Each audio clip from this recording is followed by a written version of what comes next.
What is lucid dreaming? Lucid dreaming is the awareness that you are dreaming. And once you realize that aspect, then you can control your dreams. And that is the essence of lucid dreaming. So how much can you control your lucid dreams? You know, lucid dreaming could take years to figure out how to lucid dream. Some people may never lucid dream. Some people could lucid dream when they were kids all the time, and they just, once they went to sleep, they just always lucid dream. They may lose that aspect later in life. There's definitely material out there in the world that can help you, whether it be CDs, books, methods to lucid dream. There's definitely ways to do that. There's one thing that you can do is before you go to bed, you can take your hand and put your hand this close to your face, and you look at it for like 10 minutes. You just constantly stare at it like this. Okay? So then when you go to sleep, and all of a sudden you see this hand while you're dreaming, you're like, wait a minute. That's my hand. I'm dreaming. So you have the awareness that you're dreaming, and then you're like, I'm in my dream. Now I can control my dream. So that's just one aspect that you can do. What other ways did you use to prepare for? Well, sometimes there's like triggers or anomalies. And what that means is, like, let's say you have this awesome dream, and let's say you're at the kitchen table with your buddies, and you're just playing a game, whatever, and all of a sudden you feel something tickling your feet or something. I'll just give you an example. You look under, like, there's this big lion underneath the table. That's an anomaly. That's a trigger. There's no way in hell a lion's going to be under the table in normal life.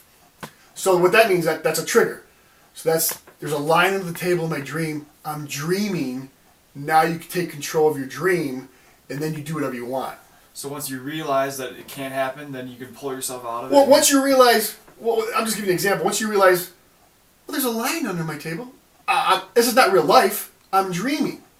So now that once you gain that awareness and consciousness that this is happening, then you can go, hey, you know what? Damn, I want to go over here. I want to go to Switzerland. I want to go to Russia to watch the Olympics.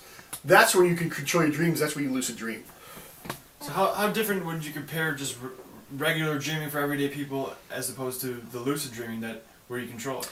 Well, I don't know the number, but I would say, most people probably just go to bed to get some sleep. You know what I mean? Which, in fact, on a busy day, people working, people going to school, you get tired, all you want to do is get some sleep. But the thing is, you're really missing 6 to 8 hours of just adventure. If you know what I mean? I mean, you want to go to sleep, but you can go to sleep and get your rest, but live another world, live another dimension, go to different places you've never seen before. So why not capitalize on an opportunity when you're not doing anything but just resting and going to sleep? Utilize it to lucid dream, to astral plane, to do all that kind of stuff. You have the tools, the resources are out there. Use them. Do you feel like less tired if you lucid dream, or? Absolutely not. Absolutely not. More, if anything, more relaxed, you wake up more vitalized, more energized, because you're like, man, that was exhilarating. That was amazing. And if you write these down in a journal, you get up and you reread your stories that happened. You're like, this is amazing. You want to get to your day. You want to get through your day. You want to go meet people and do your work and do this and do that. And then you're like, hey, it's time to go to bed again. What's going to happen next? Not that it's easy. Trust me, it's not easy. Some people have the gift of just doing it naturally, and some people got to work at it. I mean, some of these guys that that have these tapes here, that you can listen to, it takes years of research to put these together, and it took them years to figure out the correct way and the right way to do it. So, not saying it's easy. It's all what you want to put into it. What do you want to accomplish when you go to bed? When you were preparing to do these out-of-body experiences, would you listen to tapes before you go to bed, or what would you do before you went to bed? Yeah, I mean, I've tried several different ways to leave your body. I mean, listen to the tapes and headphones is definitely one way. There's different methods on that. There's harmonic drumming. There's someone talking to you with some music in the background. You're repeating these affirmations, these phrases. That's one way. Another way is just like mind meditation, just total relaxation of your body. And no matter what you do, you always get to this certain state. You get to this like vibration state. Your body is so relaxed and so immersed in just total relaxation. You actually start feeling your body vibrate. When you start feeling your body having vibrations, you're literally that close to leaving your body. Is it like a tingling sensation? You know, you almost have to feel it for yourself, but it's almost like, I guess maybe I can describe this. Maybe when you get goosebumps, you know, how you get goosebumps, you get that kind of feeling type of thing. It's like you literally feel your body tremor and literally vibrate. I mean, but you're so still and so relaxed. I mean, it's whenever that happens, I'm like, I'm close. I'm close. I mean, and there's other aspects too. You can actually go to bed asking for help to leave your body. I mean, there's people. Go ahead, I'm sorry. From who? Just ask. You're just asking. You're asking in your mind. You're saying, I'm looking for help. Someone come help me leave my body. And there's books and stories on it that I'm not speaking this, you know, out of my head here. I mean, it's written in books that these are methods that you can ask for, and there would be people coming to pull you out of your body and help you along the way. Do you think they're spirits? They're whatever they are. They're another dimension. They're spirits. You know, I mean, pets and animals can leave their body. There's stories that I've read where when someone leaves their body, they see their cat or their dog in their astral body with them. I mean, here's a book here written by Paul Elder. It's Eyes of an Angel. This book is amazing. It truly is amazing. This guy, as a child, had a brother, and it's an incident where his brother and him his brother was drowning, and he saved his life, and he had all these astral projections, and it's an amazing book that this guy Paul, which is a true story throughout his life, who just mastered the technique of leaving his body, and the journeys that he's went through, and the people he's met, and the dimensions he's gone in. You're blown away, and you're like, I could do this every time I leave my body? I mean, you can go to places you'd never imagine there even exist. I mean, that's why I say when you have 6 to 8 hours of resting time, why not utilize those 6 to 8 hours to explore not this world, but another world, all the other dimensions that are out there, which is whatever you want it to be. So what is astral body projection then? Well, I mean, astral body projection is basically leaving the physical world into another dimension. And no matter how far, let's say, once you separate, and you have that separation from your physical body into the astral plane, to the astral world, I mean, you can go through walls, you can go, the physics are totally different. So anything is possible? Anything is possible. And the thing is, imagine this, it's literally an umbilical cord from your physical body to your astral body. So no matter where you go, if you go to Europe, if you go to Texas or Florida, or whatever the case may be, there's this umbilical cord. You can't see it, but you're always attached. So you're always going to come back to your physical body. So I think you asked me a question earlier. Is there fear? If you have fear, you're not going to leave your body. I mean, it may take you some time. You come out of your body, whole shit, this is what's going on. You're going to go right back. So you got to realize, hey, it's okay. It's okay. It's okay. Because you're always going to come back. You always got this cord. You always got this cord. Just like when you were born from your mother. You always got this cord. It's always there. So no matter how far you go, what dimension you go in, you're always going to snap back from this cord. When you're out, can you actually see the cord? No. So it's just a... It's just more like it's always there type of thing. I mean, there's things too, like, you know, another time when I left my body, I was in my room, I came out, I had the vibrations going, you know, I left my body, rose up to the ceiling, and I got a little scared. I was, you know, because it was one of my first times, like I went right back in. So, but you know, it's just amazing what really is out there, and what you can do, and what you can experience. I mean, it's a whole other world. In any of your out-of-body experiences, have you ever seen any people that you've known that died? No, because I've only left my body a handful of times. But part of the reason how I began to lucid dream is my older brother Dave, his best friend, when they were, I think they were 16, they were in the Indiana-Michigan dunes, and they built a sand tunnel. Jim was on one side, my brother Dave was on the other side, and they were waist high, and they actually built a tunnel. And my brother's buddy Jim said, "Hey, meet me in the middle." And my brother's like, "No fucking way."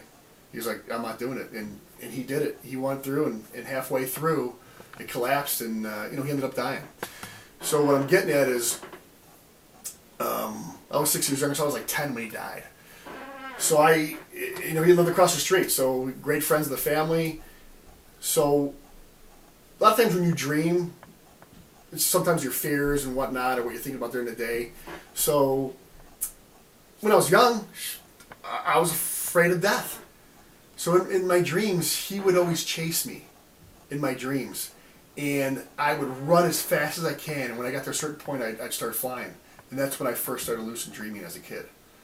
And that was me saying, I'm afraid of death, but there's also an avenue for me to say, oh, now I'm flying, I'm lucid dreaming.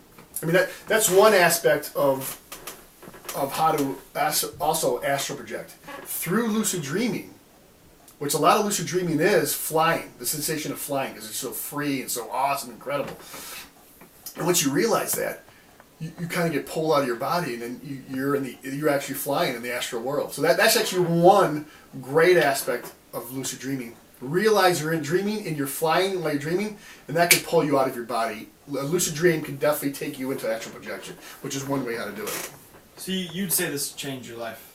Experience. There's no doubt about it. Me and my brother in 2010 went to Sedona, and we went to a seminar with this guy right here, William Bowman.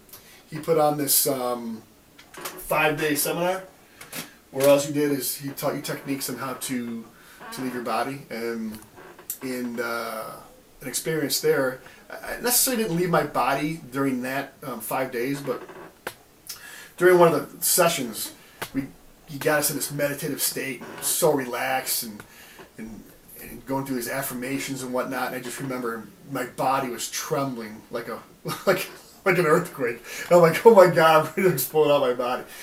And I just felt a few fingers in my hand just rise out.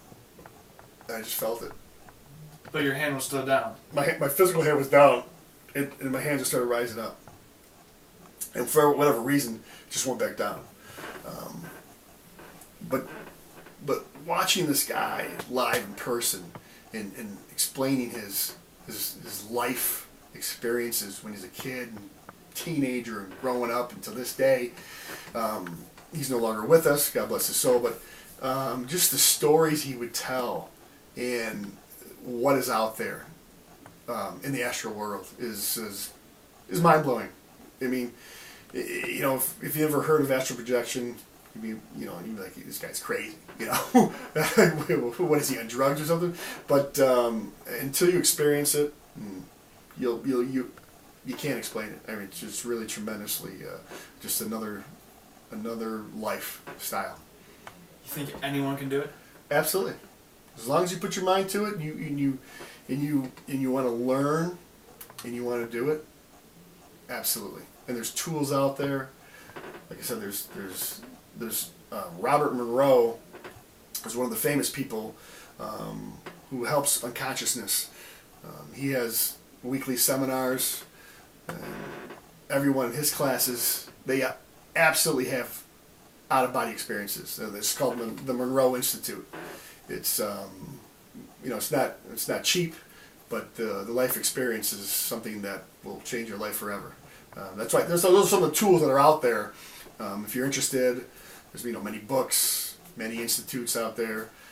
There's many avenues to help you succeed in this.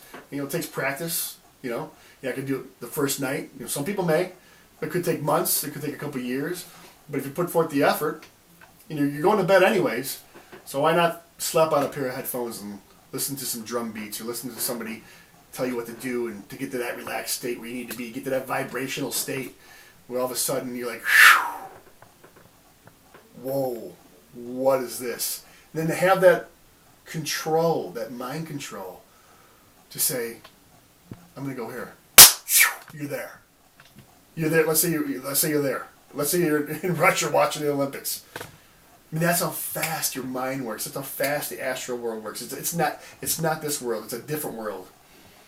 It's a world that it's for anybody that can to accomplish this feat. And there's so many other dimensions. There's so many stories. There's so many. It's unbelievable. I mean, you talk about you might get into reincarnation, stuff like that. I mean, it's actually endless. I mean, so it opens up your chakras. It opens up your mind. It opens up just a whole nother way to view life when you go to bed. Do you think when you go into this astral world, you can bring back something with you? Not physically. I have no experience. I don't think you can. I mean, maybe a demon or something. No. The astral projections is your friend. I mean, could there be certain spirits or people that aren't nice? Absolutely, for sure. But like I said, you always have that cord. So whenever you get afraid, you're coming right back. So once the fear sets in, you're gone. Pretty much. Unless you master the leaving your body, the astral projection. Unless you master that, you can say, "Oh, hey, this guy's fear. I'm going to go somewhere else." I think that takes years and years of experience. But I think for the novice guy or for the moderate guy, I think anytime you have that sense of fear, you're snapping right back in. I mean, there's stories out there where this guy had a relationship with another astral person in the astral world where they had astral sex, where he said it was the most amazing. This guy was a married guy. He slept next to his wife every night, but he had the command of leaving his body. And he was having this astral relationship with this girl. It was amazing, and he would tell his wife about it. It was not like he's cheating on his wife. This was in the astral. He said it was the most unbelievable, energized experience of his life. I mean, that's just one aspect of what you can achieve in the astral world. In terms of going to different dimensions, different worlds. I mean, I'm just telling you things that can happen out there. You can stop there. It was good. How was that?